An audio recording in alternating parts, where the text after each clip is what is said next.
Olá! Essa semana, o destaque local foi sem dúvida nenhuma a reunião de política monetária do Banco Central. Ele reduziu a Selic em 0,75 ponto percentual, contra uma expectativa antes desse encontro de 0,5 ponto percentual, e além disso também indicou que provavelmente fará mais uma diminuição do juro básico na próxima reunião. Isso sensibiliza bastante, como a gente já vem observando, o mercado de câmbio, na medida em que a remuneração de quem financia o Tesouro ela diminui com a queda da Selic, ao mesmo tempo em que os riscos fiscais estão subindo. Então o mercado de câmbio ele fica mais desancorado, o que também é potencializado pelo fato de as autoridades não manifestarem um grande desconforto com essa alta da taxa de câmbio. E como eles não colocam um limite para isso, é comum os operadores de câmbio continuarem pressionando essa cotação cada vez mais para cima. Provavelmente uma limitação para a desvalorização do câmbio viria em um momento em que essa depreciação do real impactasse as expectativas de inflação, mas isso não é o que está acontecendo definitivamente. As projeções para o IPCA ainda estão muito baixas, em níveis inferiores ao que é a meta de inflação para 2020 e para 2021, isso tanto nos modelos do Banco Central quanto do consenso de mercado. Consequentemente, enquanto o Banco Central ele tem espaço para continuar com essa postura de continuidade da redução dos juros e, consequentemente, o mercado pressionando o câmbio um pouco mais para cima. O outro efeito dessa queda de juros um pouco mais forte é que quando a gente olha para a estrutura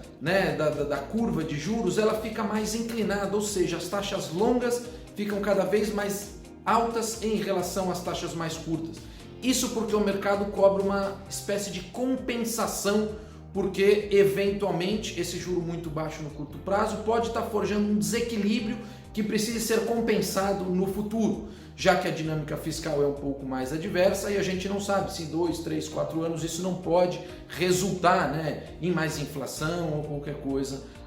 desse jeito, tá? Para além disso, no campo local do Congresso, do governo, questões políticas, você está aprovando agora a PEC do orçamento de guerra, o que é algo bastante positivo. Houve uma situação um pouco mais conflituosa naquele projeto de socorro aos estados,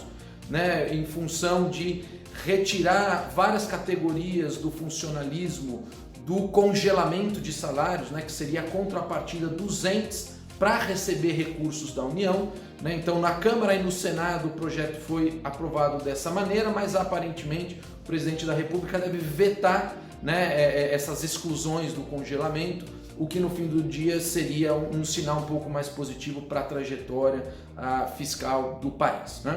No exterior,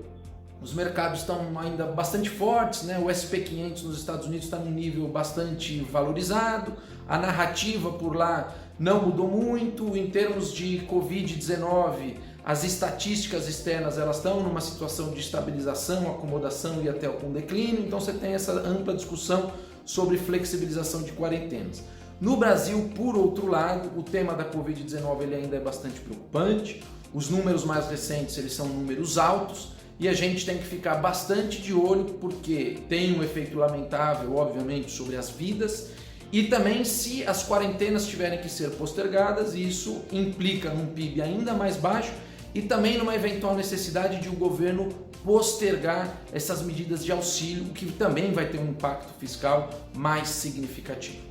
Eu fico por aqui e até a próxima.